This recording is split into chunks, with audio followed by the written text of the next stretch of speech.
Selamat pagi saudara-saudara yang dikasih Kristus. Jumpa lagi dalam renungan hari ini bersama dengan gadis yang cantik. Halo Gaby. Halo Bu. Iya. Gimana kabarnya? Puji Tuhan baik. Iya. Kali ini kita akan bincang-bincang berkenaan dengan hati. Namun sebelumnya kita bersatu dalam doa. Damai sejahtera Allah yang melampaui segala akal, itulah yang memelihara hati dan pikiran saudara-saudara dalam Yesus Kristus Tuhan kita. Amin. Firman Tuhan yang menjadi renungan pagi ini tertulis dalam Matius 12 ayat 35. Orang yang baik mengeluarkan hal-hal yang baik dari perbendaharaannya yang baik. Dan orang yang jahat mengeluarkan hal-hal yang jahat dari perbendaharaannya yang jahat. Demikian firman Tuhan. Saudara-saudara, hari ini mari kita merenungkan tentang peran penting dalam kata-kata yang kita ucapkan sehari-hari. Ada pendapat daripada Gerard Pique, pemain bola Barcelona yang handal namun terkenal dengan kata-katanya yang sangat tajam. Menjadi contoh bahwa kemampuan yang luar biasa tidak selalu diiringi dengan sikap yang bijaksana. Seperti yang dikatakan dalam Gerard Pique tadi. Ketika kita melihat ajaran Tuhan Yesus dalam Matius 12 ayat 22 sampai 32, dia menegur orang-orang Farisi yang menganggap mukjizatnya berasal dari kuasa setan. Tuhan Yesus menyoroti pentingnya hati yang baik. Karena dari hati yang baik lahirlah kata-kata baik. Misalnya perumpamaan tentang pohon yang baik menghasilkan buah yang baik dan pohon yang buruk menghasilkan buah yang buruk. Mengajarkan kepada kita bahwa sifat dalam hati mempengaruhi kata-kata yang kita ucapkan. Nah, kali ini saya akan bertanya kepada Gaby, menurut Gaby, bagaimana sih menjaga hati supaya dari hati yang dikatakan firman Tuhan itu keluar kata-kata yang baik?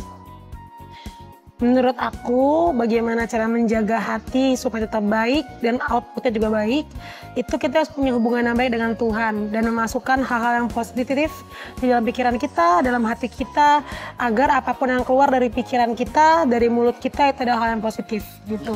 Dan menjauhi hal-hal negatif. Sebisa mungkin hal-hal negatif itu kita jauhi supaya yang kebanyakan masuk adalah yang positif. Ya, jadi gitu. Firman Tuhan itu yang harusnya kita renungkan setiap hari dalam kehidupan kita, maka apa yang dalam hati kita bisa dijaga dan apa yang keluar dari mulut kita pun sesuai dengan apa yang Tuhan ajarkan. Begitu maksudnya. Betul, sesuai dengan firman Tuhan juga. Gitu. Jadi artinya sebagai anak muda banyak sekali kan suka terpengaruh dengan emosi, sehingga emosi itu membuat apa yang kita ucapkan pun tidak terkendali. Nah, betul. Menurut Gaby bagaimana? Ya itu ya, maksud aku kalau anak muda itu kita harus tahu dulu nih porsi kita sebagai anak muda itu sebagai siapa. Di atas kita masih ada orang tua, di atas kita masih ada mungkin kakak atau sekeliling kita masih ada saudara yang umurnya pun bisa setara, bisa lebih tua daripada kita, bisa lebih muda daripada kita. Tapi yang dijaga adalah kalaupun marah jangan sampai menimbulkan dosa. Artinya, kalaupun emosinya kita harus bisa berkata-kata dengan baik, kita harus bisa menjaga etika kita agar sekalipun kita marah tuh marah dengan kasih. Jadi bukan marah sekedar marah yang buang emosi, kami juga lewat ada kasihnya juga gitu. Lebih tepat adalah kita bisa menegur orang dengan penuh kasih, meskipun dalam konteks yang kita mungkin sedang kesal kayak gitu sih, Bu. Kadang-kadang melalui perkataan yang tidak baik itu, prestasi apa yang kita alami juga, yang kita dapatkan juga itu sehingga menutupi prestasi itu sendiri. Karena orang mengklaim kita dengan apa yang keluar dari perkataan kita. Iya, sama seperti Pique yang tadi saya katakan, mungkin dia merasakan dampak dari ejekan-ejekan dari kata-kata tajamnya terhadap rivalnya. Demikian juga kita dapat memahami bahwa kata-kata kita memiliki kekuatan untuk membangun atau meruntuhkan. Betul. Benar kan? Betul, setuju Ya. Bu. Jadi kalau kita memiliki kata-kata yang baik, itu berarti kata-kata yang membangun, Betul. bukan melemahkan atau meruntuhkan orang. Iya, Setuju kita? setuju. Nah, inilah yang dikatakan di dalam firman Tuhan, ya. Orang yang baik mengeluarkan hal-hal yang baik. Yang baik artinya membangun, ya, membangun orang dari perkataan kita, ya. Kata-kata yang membawa kebaikan atau berkat itu harusnya keluar dari orang yang beriman. Betul. Itu yang seperti yang firman Tuhan katakan pagi ini, ya. Sebaiknya orang-orang mengeluarkan hal-hal yang baik, ya, dari perbandaran yang baik. Artinya kita sekarang sudah mau mendekati tahun baru, ya, mau masuk ke tahun baru. Ini menjadi permenungan juga bagi kita, ya.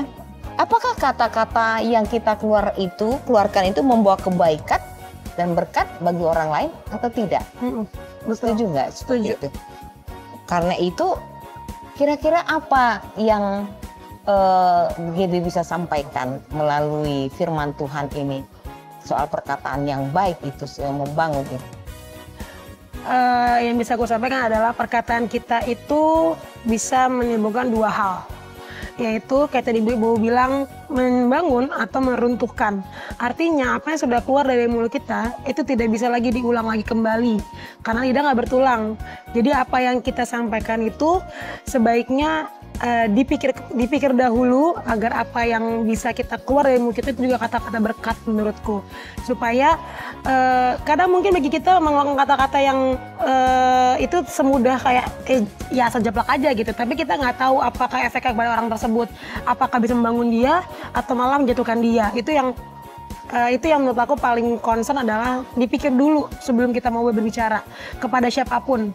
Dan menurut aku semarah-marah apapun kita, jika kita berbicara dengan emosi, itu harus ada yang namanya etika, dan kita harus tahu bahwa apa yang kita ucapkan itu bisa mempengaruhi orang lain dan diri kita sendiri. Ya, Gitu. berarti hal ini tidak jauh dari keluar dari hati. Iya, betul. Ya, dari hati. Jadi kalau hati kita baik, ya, maka yang dikeluarkan pun adalah hal-hal yang baik, perbendaharaan yang baik, Betul. yang bisa membangun. Oleh karena itu, marilah kita merenung, ya, dalam mau mendekati tahun baru ini.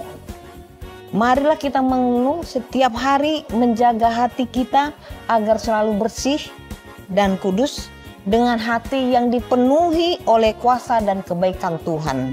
Kita dapat mengucapkan kata-kata yang membawa berkat kepada orang lain. Kata-kata yang diucapkan dengan cinta dan bijaksana memiliki daya transformasi yang luar biasa. Janganlah kita seperti orang-orang Farisi yang diingat Tuhan Yesus sebagai ular beludak. Karena kata-kata yang jahat yang tadi yang dikatakan dalam Matius 12 tadi, ayat 22, ayat 30 sampai dengan 32, dia menegur orang Farisi. Lalu sebaliknya, mari bersikap bijaksana seperti pohon yang baik menghasilkan buah yang baik. Betul, setuju. Dengan demikian, kata-kata kita, apa yang keluar dari kita, hal yang baik menjadi sumber kebaikan, memberikan inspirasi dan berkat kepada orang-orang lain. Selamat beraktivitas, Tuhan Yesus memberkati.